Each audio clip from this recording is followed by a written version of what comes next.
And welcome to Your Story with me, Mike Wexler. Thank you guys so much for tuning into this episode. Thank you guys so much for tuning in. Make sure you guys like, comment, subscribe, whatever you like to do. I'm not a YouTuber. I don't like to do this. But if you like to, make sure you subscribe on here and also on Spotify and Apple Podcasts. I have a very special guest when it comes to the professional wrestling scene. You may have known him in WWE as Shane Thorne when he had all the great stuff with TM61, The Mighty, and even some of the singles run as well. But not only that, as a part of Retribution as Slapjack, and not only that, but he's a part of TMDK from the beginnings of his career to now. I'm talking to a legend. I'm finally talking to this man after so long. So the one, the only, Shane Haste. How are you? Good, man. You're trying to make me sound old.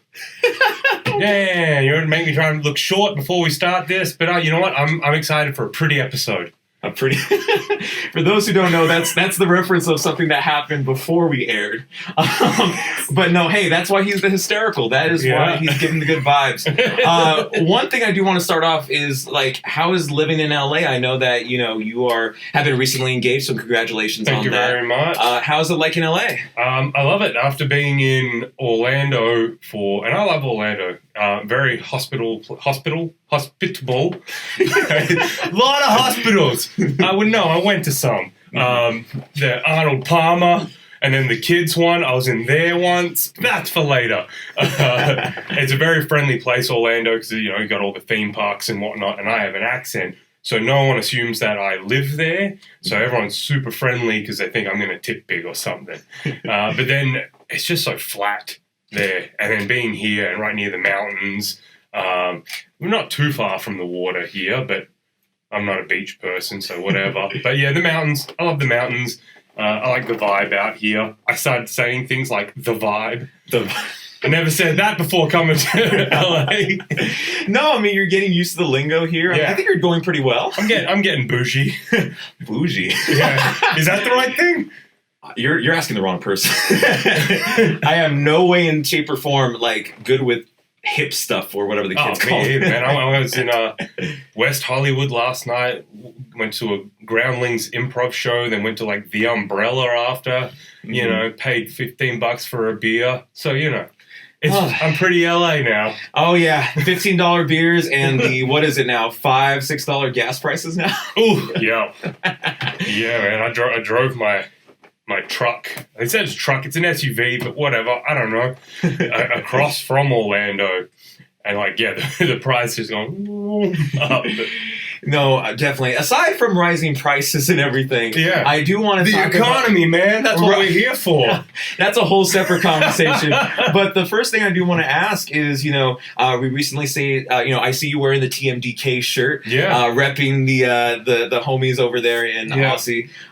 You recently came back to New Japan strong. How's it like being back in the scene after being away for so long? It was nerve-wracking at first. Like, I haven't been I've been with WWE for the last 5 years, was it? 5 or whatever years. And that's all I kind of watched. I watched little bits from Japan, and you can't help but watch independent wrestling if you're on social media. But the bits that I saw of that, people are doing such incredible, amazing things now that I'm like, whew, that looks like a lot of work. So yeah, it's intimidating. But then I've been going to a lot of the shows, and I've been training with people in the area, and I got this old dog still got some tricks, and I know what I'm doing, and so it's been reassuring. And then finally re-debuting, as soon as I went through the curtain and got out there, man, it was like being back in like your comfortable shoes, you know what I mean? Oh yeah, I mean I remember seeing the footage from Kimmy and seeing that reaction that the crowd gave over at New Japan. I think it was on Vermont Hollywood, I believe. Yep. And it was ecstatic to see you back in the ring. Yeah, no man, and all I did was that little thing, but I'm just like, Are you looking for any other promotions in 2022? Like, is there any big things happening for Shane? Mostly sticking with trying to stay with New Japan, do as much to get myself back to Japan. I miss it so much. And you look at it with, what's the expression when you look back on something, rose-tinted glasses? Is that a thing? I think so. Or is that just a Bono thing? I have no idea. Or is that just that Bono prefers to look back at the past, you know? Which you two are good always, but, you know, that's a different podcast. The Bono podcast. Oh, yeah. I mean, hey, you got to shout out to you two. Hopefully we'll ever get sponsored by them. Apple, you know, it's all a thing. We'll be on their next album. Oh, Instead of us getting their album, they're getting us on their album. If you had to choose a song from you two and have it like your own custom song, what would it be? Oh, When Love Comes to Town. Oh, okay. Dude, Sugiura used to come out to that as his entrance music. And the first time I hear it, I'm like, this isn't entrance music. And then as soon as he comes out from the curtain, I'm like, this is the best music I've ever heard in my life. There's so many things like that. But yes, anyway, getting back to Japan, I'm excited to work for any company that'll have me. Like I said, like a lot of the stuff you're seeing, like GCW's a very interesting company. I know they're on the West Coast a lot, so I like that, being on the West Coast. I wouldn't mind doing some Impact. Now Jonah's over there doing stuff like that. I got a lot of friends over there, so that's a fun one. Okay. But yeah, my priority is with New Japan at the moment. Yeah, I mean, of course, this is not your first time with New Japan. Of course, you've been there many, many moons ago. Yeah. When it comes to, you know, the Mighty or TM61 or even TMDK as you're rocking the shirt. Yeah. With a lot of great people that was on that group. Do you guys feel like, and this is just in my opinion, I felt like that TMDK, especially within the beginnings, was its own version of NWO. Like, it had so many members from the start. It had you, it had Nick, it had, Mikey. You know, Mikey. You know, you had Jonah. Like, so many people on there. Even people that are currently in NXT right now, with Duke Hudson that was on there as well. Damian Slater. There's so many people that were on there that it felt like that group really revolutionized, you know, everybody's career in that group. That was the point of it. The reason TMDK started was with me and Mikey, and he would do trips to America and do that, come back. I would do that too. And we just kept finding that you'd come over here, you'd do really good in the 3 months, like on a tourist visa.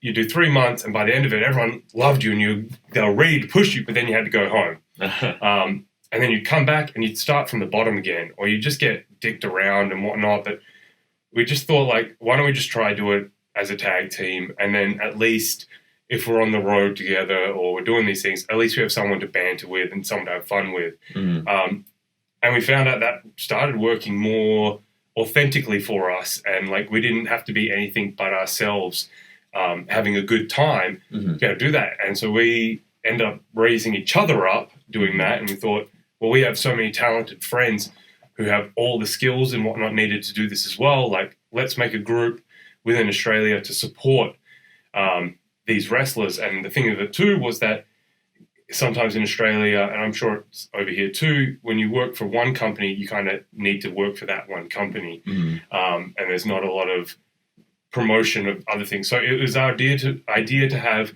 a thing that wasn't a promotion, but then kind of was promoting these wrestlers. Yeah.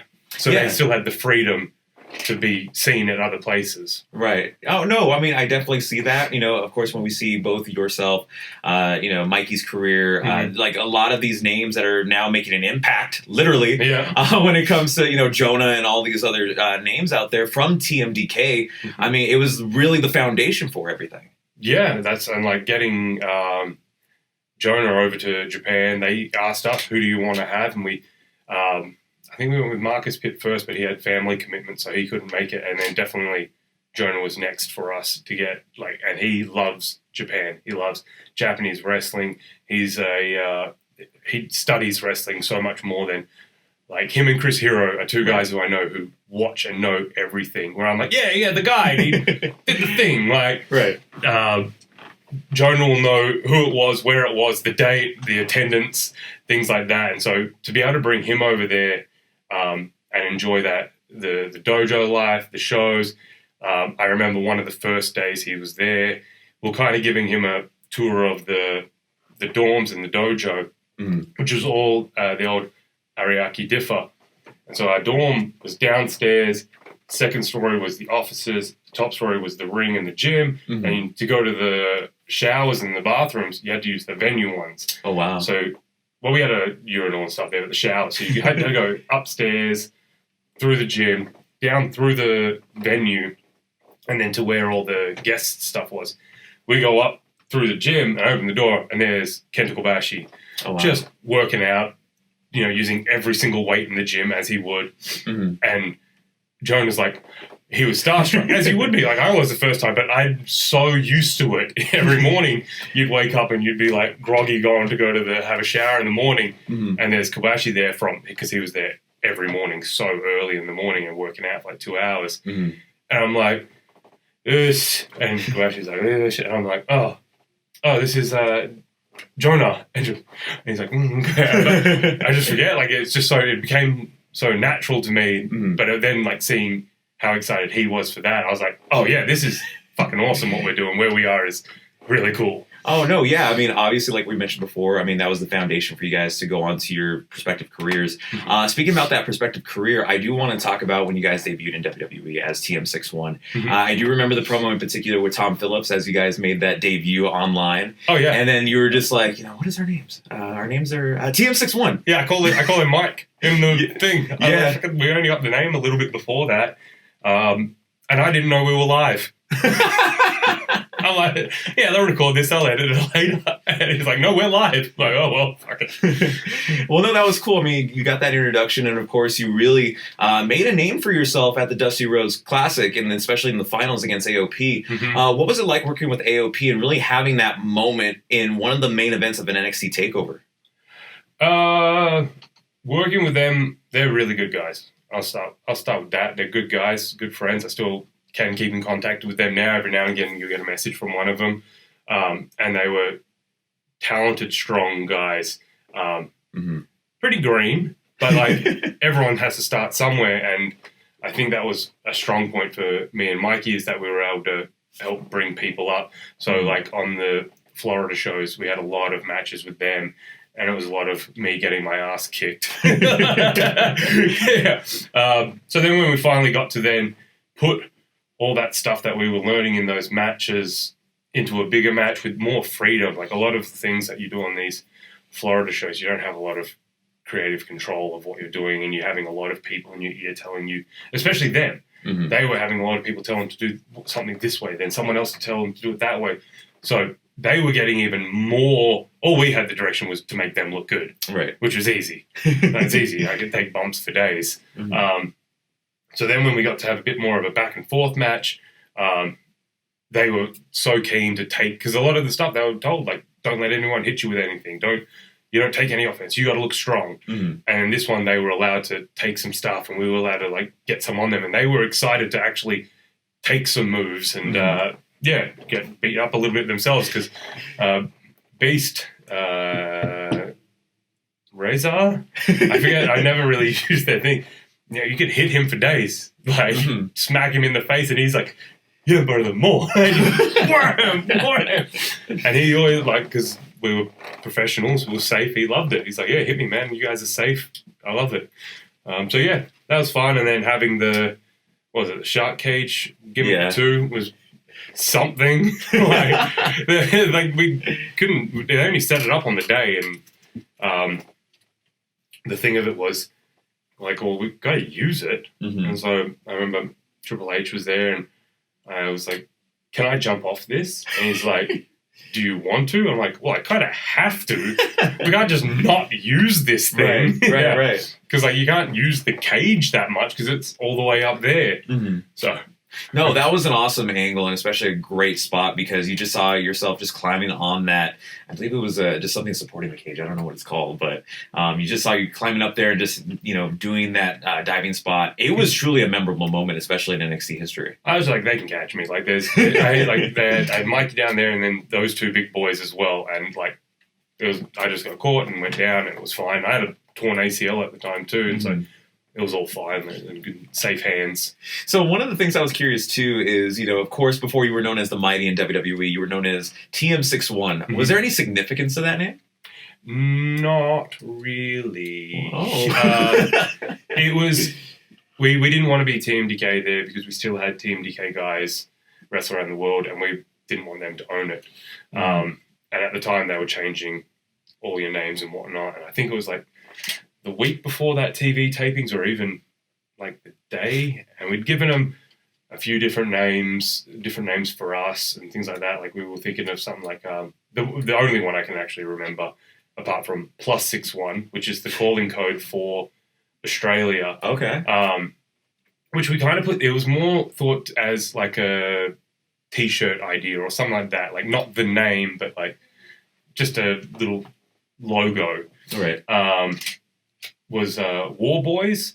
Okay. Like, have you ever heard like Steve War? That sounds familiar. Yeah, it's WAUGH. So like different ways of being war, and then obviously the Mad Max tie-in with that. So we'd both be different spellings of the last name War. And we were always, and I was like, that's a cool idea. And then we get there, and they're like, yeah, TM61, and I'm like, well, all right. They said like it's going to be a little bit of a mix of what your old thing was and then what your new thing was, but the TM was meant to be Thorne and Miller is what they wanted. Okay. TM, and in the list of names I'd given them, I didn't have a single T name in there. It was always Shane something else, and Mikey put Nick Miller. Like a list of 10 names, he put that at the bottom as a fucking joke.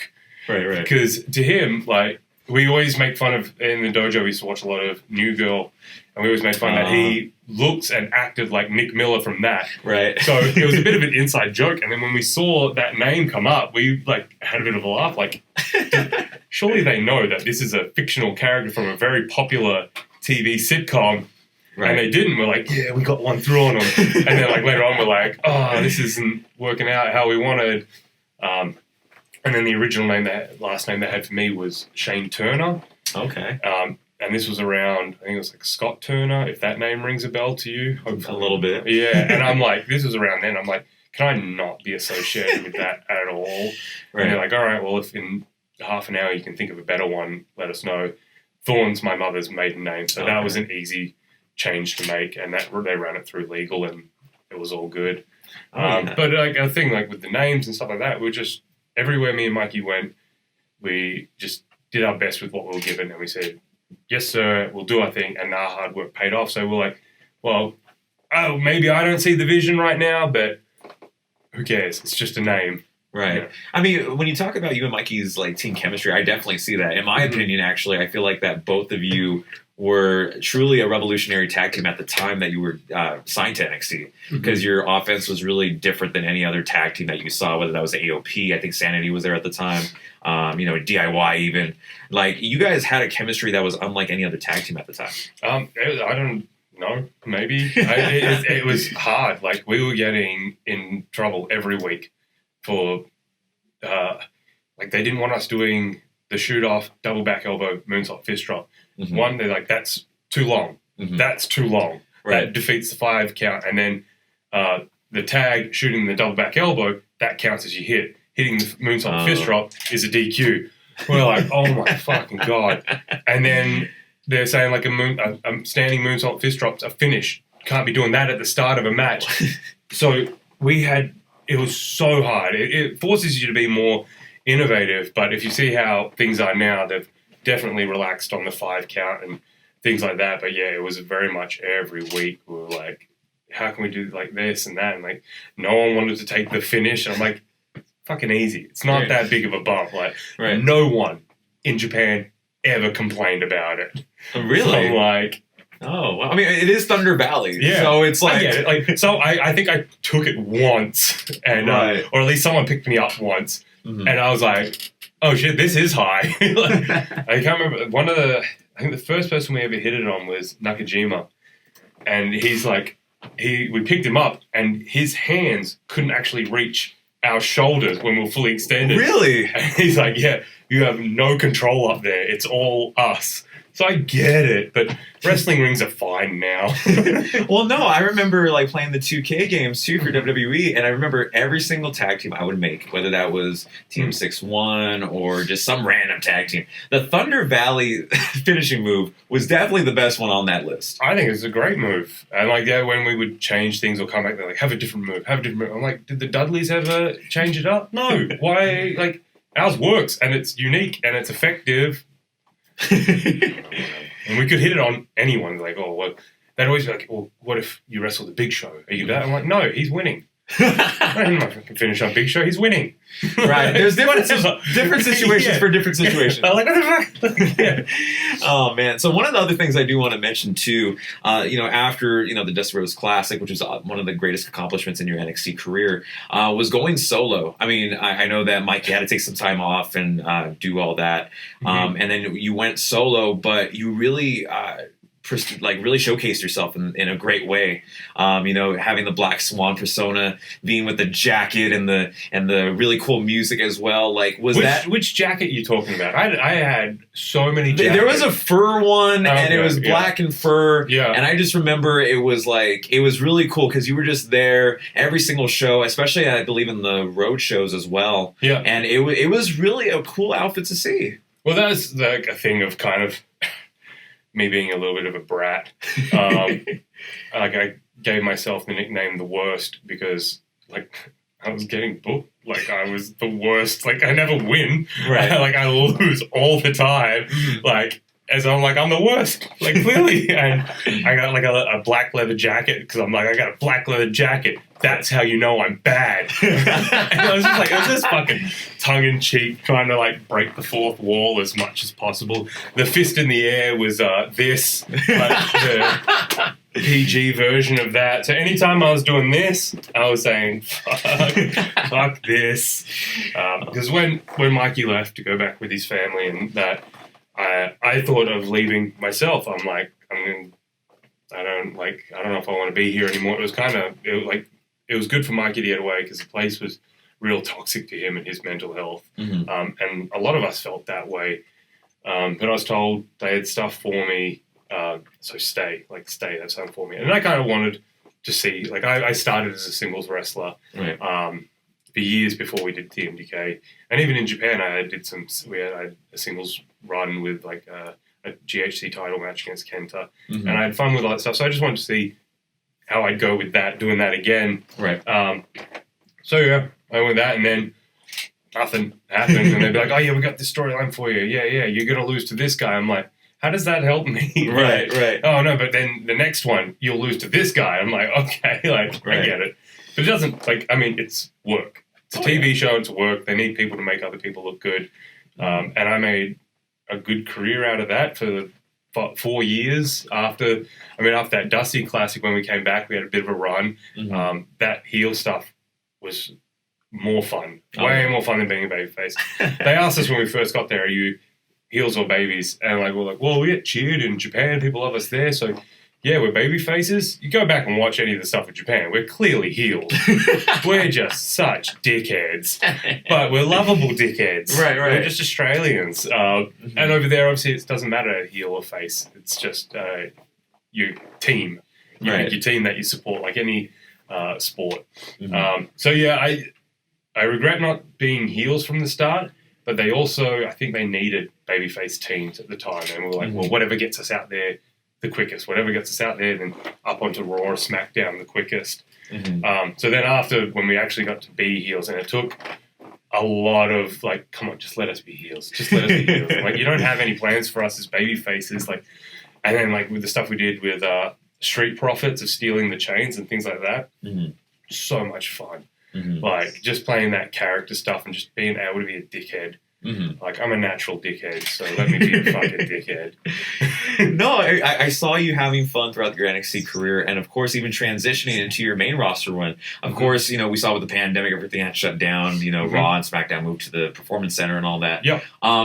I would even say this, and I don't know if you would agree with this, but I feel like that you and Brendan Vanker, Duke Hudson now, were the foundation for the Hurt Business because you were working with MVP and having that program. What was it like learning, under MVP's, tutelage and really kind of gaining insight from him? Oh, it was good, man. And even the other Hurt Business members, which I guess is a thing for later on, but that pandemic time was really good because don't clip that soundbite. Told you I'm a dick. It was great for me. Fuck. Because they couldn't be flying everyone in, they needed to make up the shows, and a lot of main event back then was NXT people. And it was generally, people who weren't on the NXT main show. Mm-hmm. So they like, do you want to do this? I'm like, fuck yeah, I do. And so, Good. but then you go out there, and I think it was just the other people from the PC, other side, Mm-hmm. people like that. You're going out there, no one's really watching what you're doing. Mm-hmm. So it's like what's that thing at the start of Jurassic Park where he's like, we got a dance and nobody cares. That was always the thing. Like you go out there, and that's where I got to more authentically be myself and wrestle how I wanted and just do all this stuff. And then I think a few of those main events, Vince was there. Mm-hmm. Maybe it was those, or maybe it was just the main roster people were there, and they got to see you. And then they kept bringing me in for those, and then me and Brendan Vink, what's his name? Duke Hudson. Duke Hudson. I always knew him as Elliot Sexton. So yeah, me and Sexton got to do things there. And then, just randomly they put us with MVP. And I think he'd been let go a little bit before that and then brought back as a producer. Mm-hmm. So he was doing producing, managing, and then commentary as well. All three. He's like, they had me doing nothing and let me go. And then they brought me back and gave me 3 jobs. But yeah, his insight, and he's a real cool dude. I really like him. And I'd met him once in Japan too, which he doesn't remember, which was like, why would he? When he was known as Antonio Banks, probably. Yeah, it was like outside of the Tokyo Dome. I think that he was there for New Japan, and we had a show at Korakuen, and so that was like in passing. But so he loves Japan style, so he was very eager, I think, to take me under his wing. So he was good. But then like the stuff with Hurt Business, then becoming Hurt Business, I'm like, well, that makes sense. Like that's him and Lashley. That's such a good dynamic. Oh yeah. I'm like, I can't be mad at this, like, because this is fantastic, right? Like, and if me and Vink were there, like next to them, like, hey,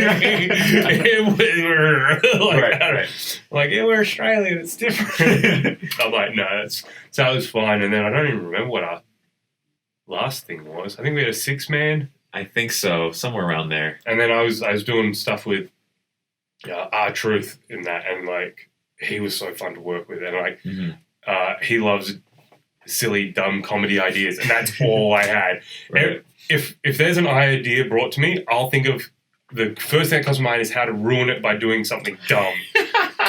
That's how, and I'll say it. But yeah, so he appreciated that too. So I think it was that getting the interactions with the main event and the main roster crew that helped then move me up to there. No, that's awesome. Especially that gave you kind of the leverage to further your career during the pandemic or the PC era. Yeah. Speaking about that, you were a part of a huge thing of that, or the quote unquote the destruction of the PC era when that moved to the Thunderdome with Retribution. Yeah. Otherwise known as Slapjack. Slappers. Slapper MC. What was it like? Jack McSlappington. What was it like? Just debuting a new character. Like, was that something that was just brought upon you? Was it just something that you had a little bit of an idea with? Like, what was that like? It was different, and I was excited for it in a way because I've only ever wrestled as myself. Like in one way or another, I've always been myself. So this was my first time having a character, and like they chose all the stuff for it. So it's like it's more of an acting role and adjusting to that. But we weren't actually a part of any of the PC stuff, which was sad because that was the coolest shit. Right. Like flipping cars and doing Molotovs and like trashing the place. When like they were saying like we need people for Retribution, like to finally when we unmask them, they'll remask them. I'm like, yeah, we're gonna be doing all this fucking cool backstage shit, this pre-recorded stuff. Like it's awesome. Like that stuff was so cool. But then as soon as we debuted as it was just all in-ring stuff. I'm like, come on, man. Everything's in-ring. Like, why are we not using this production? And, yeah, so that was a bummer. That was a bummer part of it. But it was exciting to start because we had so many ideas. Dijak is that endless, bottomless pit of ideas, and he pitched so much stuff that you didn't no one ever saw. But we had a lot of fun ideas of which I don't think they really knew where they wanted to go with it either. They just had the masks and the names, which we had no say in. Crazy. And then, but as far as like the character of it goes, they're like, yeah, we want them to be wild and anarchists and stuff like that. We're like, okay, cool. Like, but like, what's our motivation? They're like, you're angry and you want this. And we're like, okay, cool. So we go do that. And they're like, yeah, all right, but don't do that. Don't do it that way. And we're like, all right, we'll try something else next week. And they're like, that was great, but don't do it that way. So it was very trial and error. Like, I think we had a Ms. TV on main event once, and like they're like, pick what you want to say. Like, we got to choose. A lot of the verbiage was for those kind of things was up to us, and they're like, yeah, that was good. All right, but next week don't do that at all. And we're like, all right, so the characters changed again. Like, right. No, I just remember like one of the Slapjack promos that like really stood out to me was you made a main event promo, and that was exclusively for Instagram at the time. And I just remember you were just in the mask, and I know at first everybody was like, "Who's Slapjack? Which one's Slapjack?" I'm like, automatically when I heard the voice, I'm like, "That's Shane Thorne, man." I'm like, everyone's like, "Oh, that's the Miz." I'm like, well, us white guys look the same. Fuck. But like during that time, I felt like too that you guys were having a great time doing it. Like, it was really like one of those things where like you had the collaboration of, just Dominic Dijakovic was in there, just a lot of these Mia Yim. You guys were really having fun during that whole Retribution run as well. I don't know about fun. It was fun when we finally got to the matches and stuff because we were working good people and people who were fun to work, and we all wanted to do the most with what we were getting so that we could do more. But a lot of it would be like, do a little bit, and they're like, all right, on to the next thing. And you're like, oh, come on, man. But yeah, it was actually pretty rough. Like, we were finding out what we were doing moments before we were doing it, and then trying to do it in a mask that you can't see or breathe in. Right. Yeah, and just trying to get a direction that wasn't bad. No, I mean, but I felt like too, and this is just, again, my opinion, I feel like that, it did pay off when it comes to your United States Championship match against Bobby Lashley. I mean, that had to be a huge highlight for you at least. Yeah, that was great. And Lashley, I love Lashley. He's so supportive, and he was down for taking anything. I think at that time I was the only person to get a falsie on him. Slapjack was the only person to get a falsie on him. I remember, so we used to, on the Thunderdome bits, we used to do during commercial break, we'd still just wrestle through the commercial break though, that no one was seeing it or no one was doing it. And I was in there with Bobby once, and I went, fuck it. And I tried to shoot on him. And so he's so strong and good at fighting that he didn't even realize that I was shooting on him until like a minute into it. And then he like just fucking grappled me and wrestled me and beat me up. But it was a good laugh. Then we come back from commercial and I'm so gassed because I've just been getting my ass kicked and trying to get out of real holds from him. Like, right. Yeah, but he just laughed. He laughed at that. No, it's cool. I mean, especially when you're having that storytelling inside the ring and having fun with it. That is, to me, like, as a fan looking into it, like, I'm really enjoying the product. Yeah, people, like, talk about how they like to shit on Retribution and whatnot, but I think it was a success. Like, not everything has to go for years. How long we did it for 6 months or something? That's a season of a TV show. It had a start. It had some ups and downs in the middle, and then it had a conclusion. Right. You know what I mean? Like, yeah. What more do you fucking want? An action figure? Yeah. Maybe a couple signings here and there. No, yeah. I mean, no, it was awesome just to see that progression of Slapjack and really just really try something new with your character. So it was really cool to see. Yeah. We tried. We tried, and it was a story. It had an ending. So it wasn't a failure, man. So one of the questions I feel like, not just for myself, but I feel like a lot of fans, was that, so after, you were drafted to SmackDown, and then you made that transition there, off of the Slapjack character, people did see you, but it was on dark matches and stuff like that. You had a cool hat, which I thought was pretty cool. That's a cool hat. What was the idea with, was there a character development in there? Was it something like just heaps? Yeah, every few weeks I'd throw another idea or character. It was just that, and then you'd reset and you go back to kind of like to flesh out that. Originally, like, it was just to go to SmackDown, become a babyface, mask off. And they were just like, you'll be Shane Thorne again. I was set to re-debut in a backstage bit with Adam Pearce introducing me with, it was like the script or whatever, the script said, Shane Thorne highlights package, introduction to Shane Thorne. I'm like, where are they going to find Shane Thorne highlights? Like, they're going back to 2016? I'm like, you're not going to find any Shane Thorne highlights in the last 4 years. Mm-hmm. But yeah, that was a thing. And then Sami Zayn would come in and interrupt it, blah, blah. But then they just cut my part out of it. And they're like, they don't want you to be Shane anymore. They don't want two Shanes. And I'm like, whatever, call me whatever you want. You're just going to call me Thorne. But then, like, once you start, and I found this is a thing in WWE and NXT, once they start thinking about something, they'll start overthinking about something. You just need to get it out there. And, like, I was pitching, just have me in the background. Mm-hmm. Like, it doesn't fucking matter. I don't want, like, my pitch isn't that someone puts out an open challenge and I come out there with pyros and a fucking swing that swings me all the way to the ring and then I beat them in one move and become the new champion. No, it was just, can I just be in the background of this shot? Which I would constantly try and sneak myself in. Mm-hmm. The Madison Square Garden one where Seth Rollins, Concerto Edge or whatever, and he got ambulanced. There's a part where he goes past the backstage and you see like all the people there. I would like just snuck myself into that shot and then I'm like, whoa, I'm like reacting and I look at it back and I'm right behind Rick Boogs and he's a fucking wall and I'm like, damn it, the angle just cuts me out of it.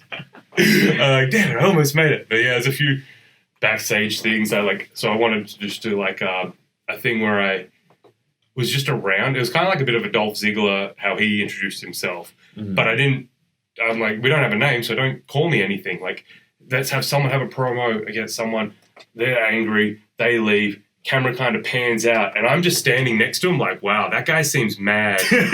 All right, guys, I'll see you later. And then I leave. And then they're like, the fuck was that? And, you just do that for who cares how long. Right. And then eventually someone stops me and goes, hey, man, if you want something, let's do it in the ring. And then that's how it gets it to the ring. Yeah. A lot of the stuff I pitched was with like Apollo, doing things like that because he was he was down for anything. He's like, yeah, that sounds fun. Like, let's do things like that. The hat and the Australia look was kind of like, I was thinking about what was most marketable. And I've said this before, that like Nikki Cross's superhero thing, like that was her idea. And it's so marketable. Oh, like, and a huge audience of WWE is kids. So I'm like, why don't I market myself towards kids? There's enough wrestlers out there, so let's change it up. Like John Cena wore jorts and sneakers to the ring. I'm like, well, I'll just get something Australian and wear something Australian. My idea also was like, I want to look that I can go, whatever town I'm in, I can go to a Ross and I can buy my entire look from Ross for $50. Like Mick Foley used to wear sneakers and sweatpants. I'm like, genius. Right. Like, that's genius. I know so many guys who spend thousands of dollars on wrestling gear. But I'm like, fuck it, man. Like, I'll wrestle in work boots and some stubby shorts. We call them stubby shorts in Australia. I had my mum fly me some hard yakka stubby shorts in, which are like my dad used to wear this stuff. And that was like, it was just, Dijak would always be like, just be Steve Irwin. Just be Steve Irwin. I'm like, I'm not going to be fucking Steve Irwin. And I was like, fuck it, fine, I'll be fucking Steve Irwin. Like, it'll work. And, like, it would have worked. Like, kids would have loved it, stuff like that. But it just got workshopped too much. And it was just your typical Australian thing. Like, I've seen things of Chris Hemsworth wearing the khaki and the hat. And I'm like, you think people are making fun of Chris Hemsworth, mate? Fuck no.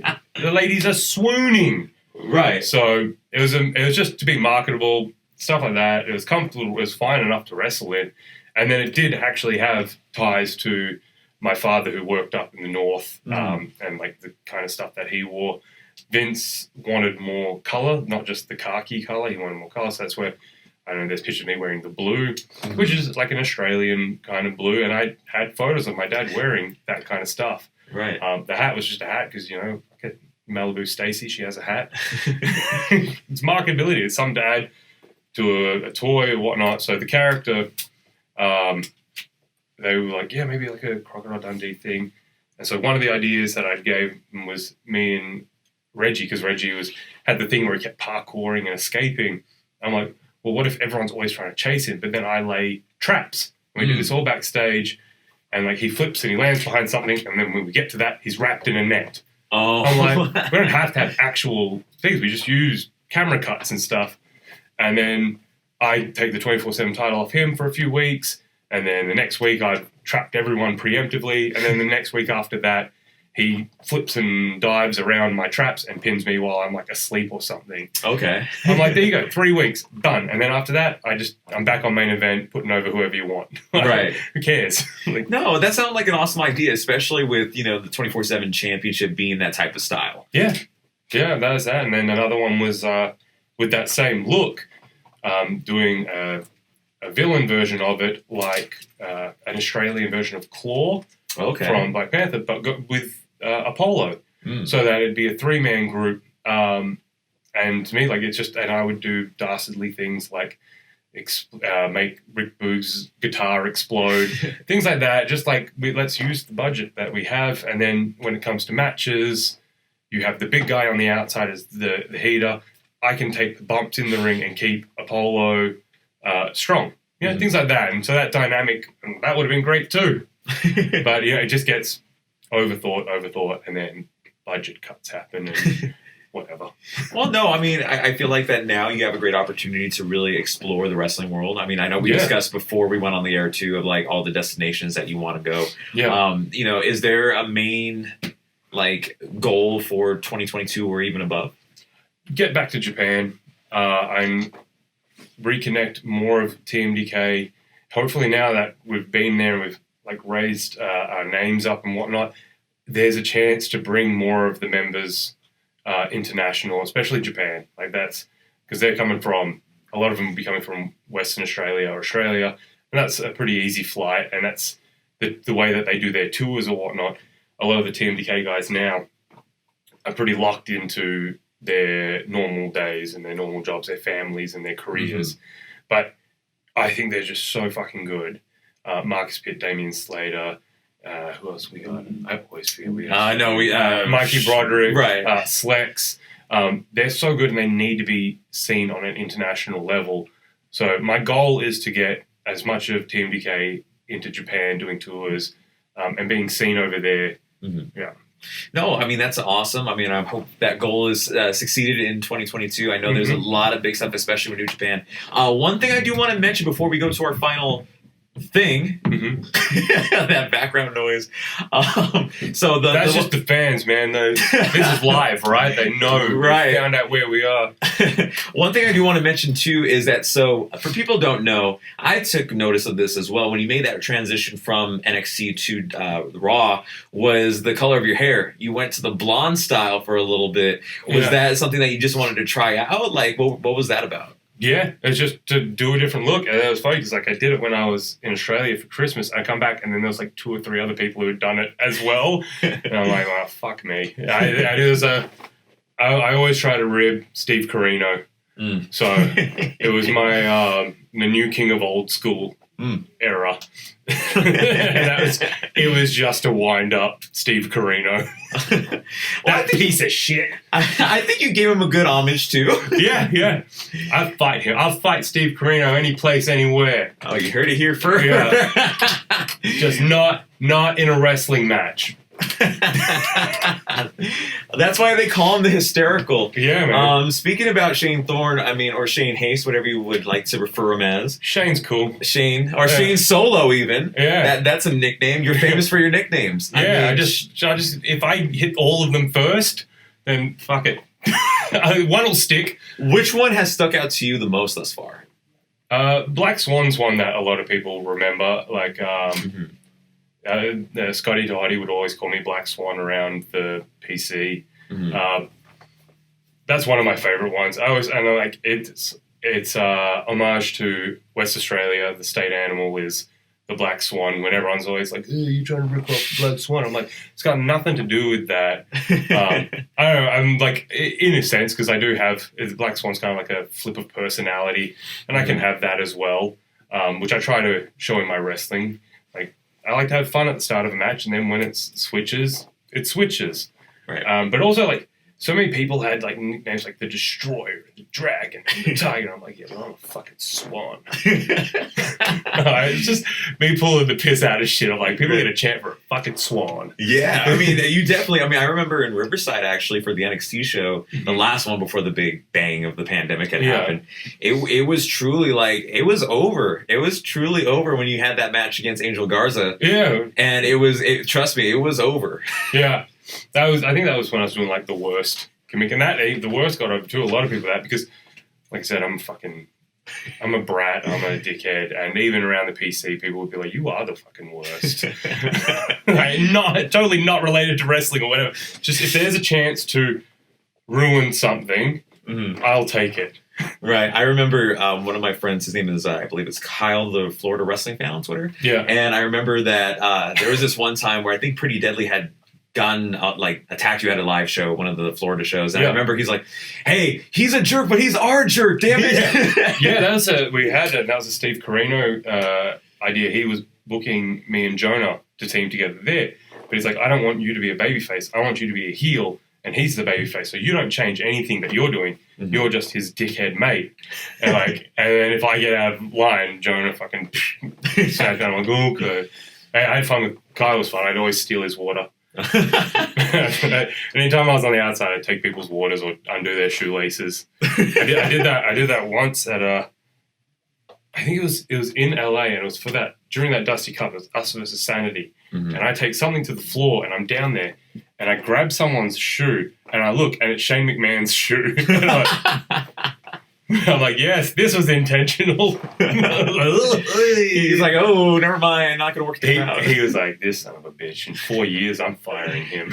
Oh my god, definitely some memorable moments, especially in your career thus far. Yeah, man. Like, there's some like rough moments. Like, there was some rough moments back in NOAH as well. There's a lot of rough moments down in the PC and NXT, in WWE. But like, I don't know. I just don't try to remember those. Like, fuck them. Get rid of those and just hold on to the good memories. I've always felt like that, and I don't know if you agree with this, but like, I've always felt like you always make every single day the best that you can, especially with the resources that you have at the time. Yeah. When I was a younger man in my like late teens and early 20s, like, I remember like being negative about things was kind of like the in thing to do, like complain and shit like that. And then I was like, one day I was like, man, I'm doing this too much. Like, why does everything suck for me? And I'm like, all right, I'm just going to be positive about things. And like, life's got so much better. I've been training down at WPW with Ray Rosai. Yeah. MPW? MPW, yeah. I got this kind of dyslexia the other way around. And when I trained a lot of people back in the day and that, and we used to be very rough on our trainees, and like training was rough on me, but seeing and then going there to that training school and seeing how positive he is with all his students and stuff like that, it's such a good environment, and it was a good reminder, like, no, this is fun and it should be fun for everyone. Like, fuck yeah, this is great. So coming out of that slump of getting let go, and like the last few months in WWE, I was ready to go, but it's hard to walk away from that kind of money. Right. And I'm just like, and it's like the kind of thing that I'm like, oh, I've been here this long. Like, I got to stick it out. So when I finally did get released, it was kind of like a relief as well. But then, like, I had that negativity from the last few months of being there and just not getting anything and being ignored. And then you have 3 months of just wallowing, which, I mean, I started training pretty quickly into that and just being around that positive environment. So, yeah, positivity is fucking sick. Oh, yeah. It's great. And shout out to Ray Rosas and MPW, by the way. They're having, as of this recording, they're having their events, which is Stop Send? I'm sorry, Ray, if you're watching this and I get the name wrong. But shout out to them. The students over there are incredible over there. Yeah. Yeah. They're teachers. I love it. I love training. Before, like, when I wasn't doing anything on SmackDown for all that time and Raw, there was always, when we were in the Thunderdome and stuff like that, there was a ring set up backstage, and I'd get there, I'd have something to eat, and I'd just go roll around that ring. And even before the show, you have that time. And anyone who wanted to get in there and practice some moves or just wrestle around for a bit, it was great. Me and Nikki Cross used to just have matches, and I'd make her do dives on me and give me apron bumps. Right. I'd always feed to the top rope, and they were like, "What are you doing?" And I'm like, "It's fine. It's just we gotta bump Callus. Gotta have that." I'm trying to do a 540. Yeah, she was one of my favorite people there, Nikki, and we'd always have fun. Her and Rhea, they loved to wrestle. We had one. I was doing something with Nikki once. I've always wanted to tell this story, so this was all just a long way for me to get to this. We're getting an exclusive, by the way. Yeah, where the call was something like up and over in the corner, duck a line, and I heard from her 2 drop kicks. So I'm thinking drop kick. That's not what she said. Right. So I swing this line and I turn around and I feed my chest. I'm like chest out like this forward for a drop kick. I know she can't get up high, so whatever. And she goes 2 feet straight to my groin. Wow. Low blow me. She called low drop kick. Right. But in her Scottish accent, it was two drop kick. 2 drop kicks. I'm like, low drop kick. Right. And just in the middle of the ring while everyone's like doing their stuff, she just double drop kicks me straight in the groin. No, that definitely sounds like a memorable moment. So you spoke about Rhea Ripley. One of the memorable moments that I had, especially when you two were tag teaming over in the Florida area of NXT, I loved when Rhea made her entrance and you were just on her shoulders. Yeah. And you were doing the boom, like just kind of the... Like, how fun was it over there doing stuff like that? That was fun. Whenever we get that kind of freedom, that especially was hilarious to me. That was the whole reason I pitched. I'm like, can you let us team so I can come out on her shoulders? Like, that was it. Like, I just want to have... And, like, mixed tag matches can be so easy, just in and out, and you have a little interaction. But her spikes on her thing are real. Oh, wow. So the backstage had a little bit of a stage there, so I kind of, like, prompted up onto that and, like, sat back down. And I was just like,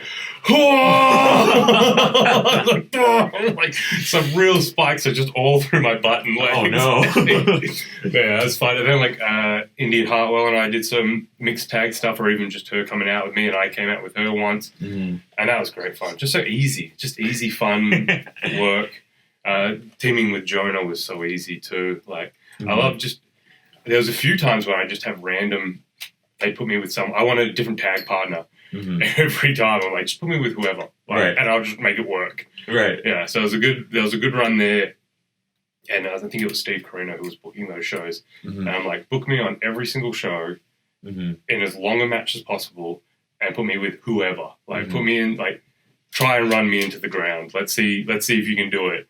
Right. And he was like, cool, man. Like, no, it was awesome to see you do those interactions. One of the most legendary interactions, and now going aside to the YouTube part of things, was when you appeared in Smug and all that for Elliot Sexton's YouTube channel. Total, I think it was Total Flogs. Total Flogs. And then he had another one, I can't remember. I think it was Smug, I believe. It was Smug, yeah. What was it like kind of doing a little bit of a reality show when it comes to the YouTube game? It was all scripted, mate. Like all reality shows. Like, you watch that Love is Blind? Bullshit. Fucking bullshit. No, it was fun. Like, there's an old clip too where we did a TMDK press conference. Oh, wow. And Sexton used to film a lot of our stuff there, and there were so many outtakes. There's one scene where I, like, take a sip of water, and he's sitting next to me, and I think it took 10 takes for him not to break from me just taking a sip of water. So yeah, anytime I could do a bad take, I would do a bad take. Right. Try and get a good one out first, but then after that, I like improvising and outtakes. Everyone loves bloopers. Yeah. Bloopers and outtakes are the best thing. That's the only reason people should make new things is so that there's outtakes. Yeah. Like, probably there's going to be bloopers on this episode of just an entire thing where I say Pretty Deadly 5 times. Yeah. Because I look exactly like those boys from Pretty Deadly. If you're watching this Pretty Deadly, I apologize. Shout out to you. They're watching it. I'm their mentor. They love me. Oh my goodness. No, but it was awesome seeing those interactions. One of the most memorable ones, at least for me, was when that first introduction to, seeing you and Elliot together, and you were just like, okay, rent is due. I hate you. Boom. Yeah, because he was filming a lot of other ones, and I think Mikey was still there at the time where around then there was some, and we're like, I don't want to be in it. Like, I'm like, I don't want to be in it.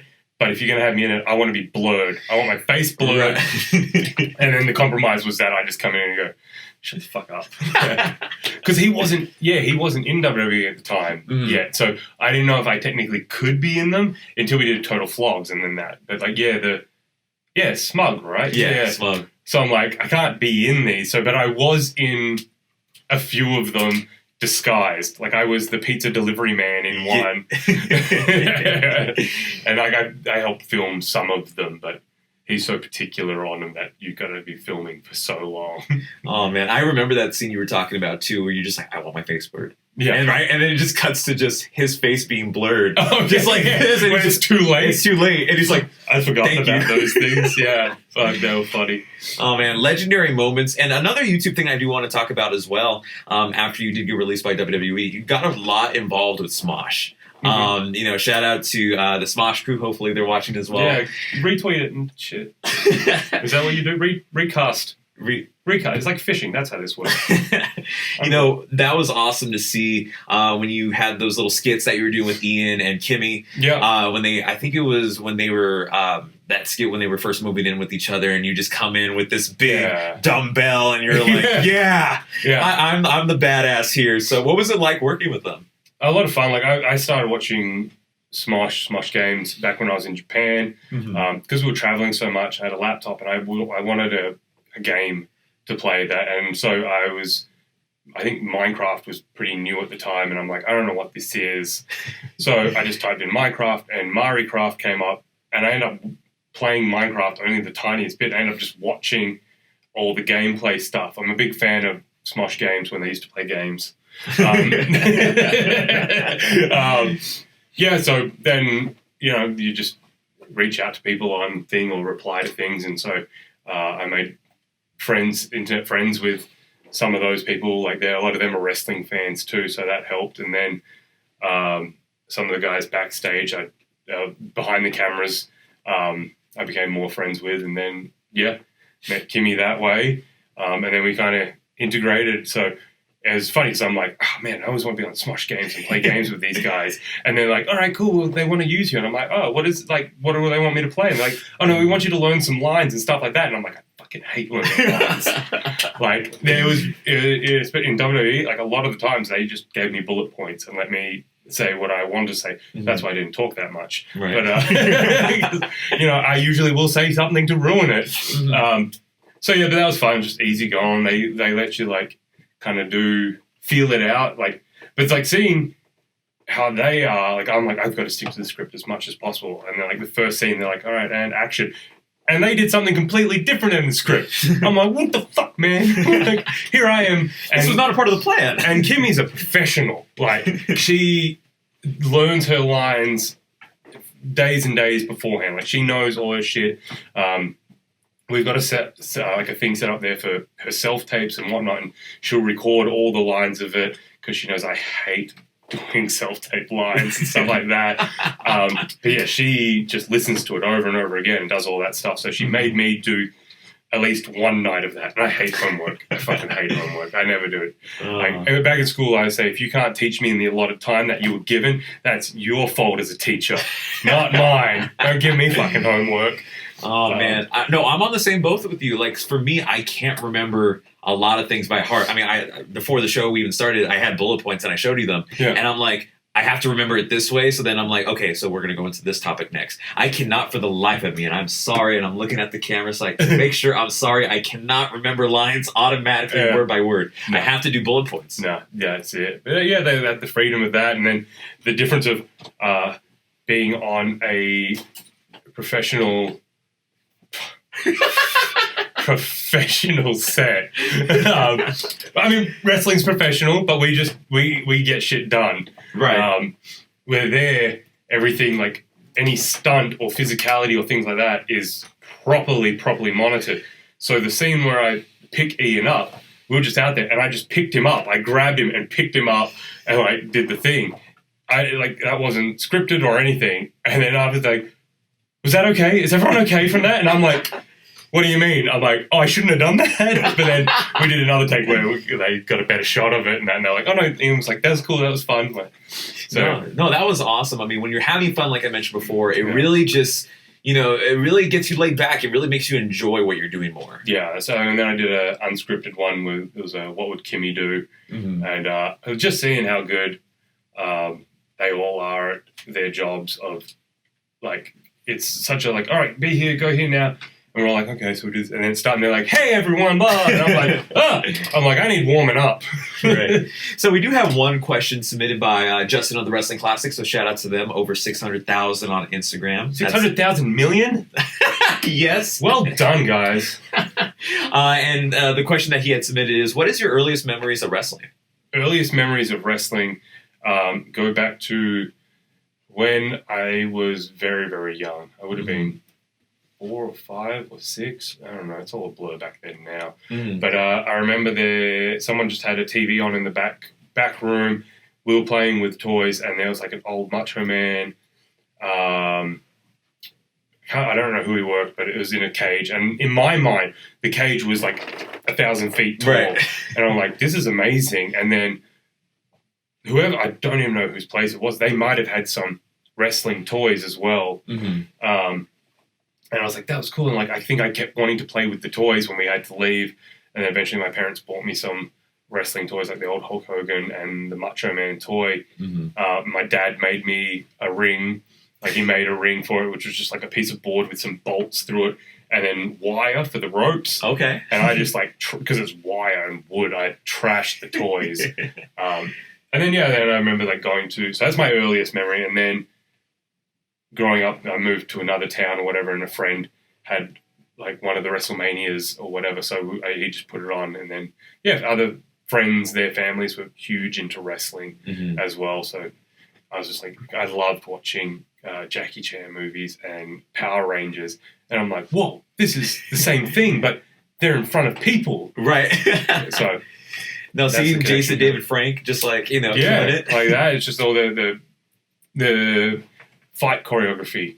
I love that. And then wrestling, and then like, real fight choreography, you got to remember it. Right. So wrestling is far less remembering and just feeling it out and being able to muscle memory more so. Mm-hmm.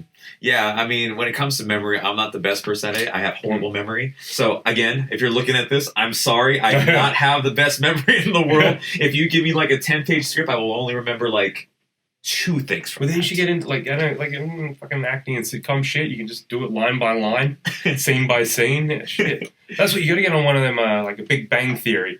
Right. I mean, that's awesome. Like, imagine being on that show. It's a 20-minute show. Mm-hmm. There's 7 or 8 main characters. Something like that. So you probably only have a page of script that you actually have to remember each episode. Mm-hmm. And you make $1 million.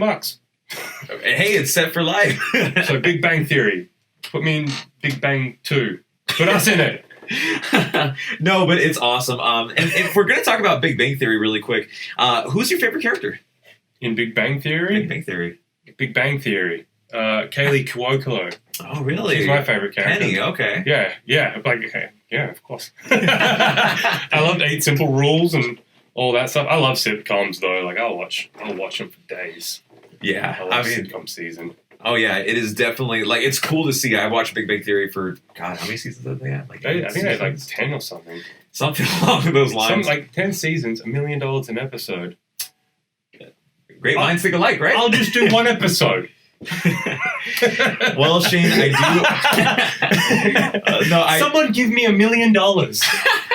Well, please, Shane, he wants to end this, and we're not going to end it until I get $1 million.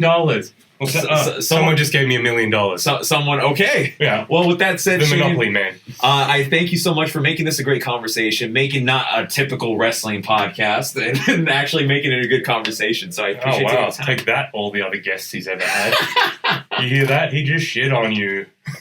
No, shout out to all the guests, by the way. Yeah. But no, the final question that I have is that, out of everything that you've done thus far in your career, whether that's through New Japan, whether that's through, acting or even doing some WWE stuff, is Shane Thorne, Shane Haste, Shane Solo, as we like to call you, are you proud of your story? Yeah. No, I'm proud of it. Like, I don't think I would... I mean, I love where I am now. I love where I'm at in the stage of my life. Things are pretty fucking chill. I got some wicked dogs. I got a great fiance. I got savings. I've got a great family back home as well. So I don't know if it changed where I was now, then I wouldn't change it. So yeah. What was the question? Are you proud of your story? Yeah. Yeah, man. Like I don't know. Would I change some things? Sure. I wouldn't change a thing. Yeah, everything. There's some moments, but if you get stuck on those things, then you're never going to get off it.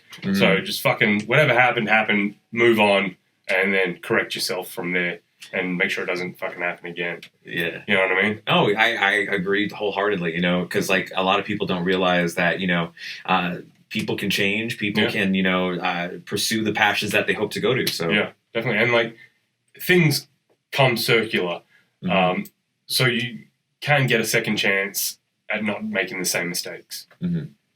Well, that is awesome. Where can they find you on social media? I know you have a verified account on Twitter and on Instagram, so go plug that if you have 30 seconds. Shane, TMDK on, I'm pretty sure Twitch still, the photo one, the scribbly righty one, Star Wars Galaxies of Heroes, Pew Pew Shane, that's my handle. You probably can't friend with me because I'm like chock-a-blocks full of friends, but that's all that really matters to me. Star Wars Galaxy of Heroes. Wow, that's a plug. And thank you guys so much. Go subscribe. Go follow Shane because he is an awesome person. I got a YouTube channel too. Don't do anything on it. It's just dead.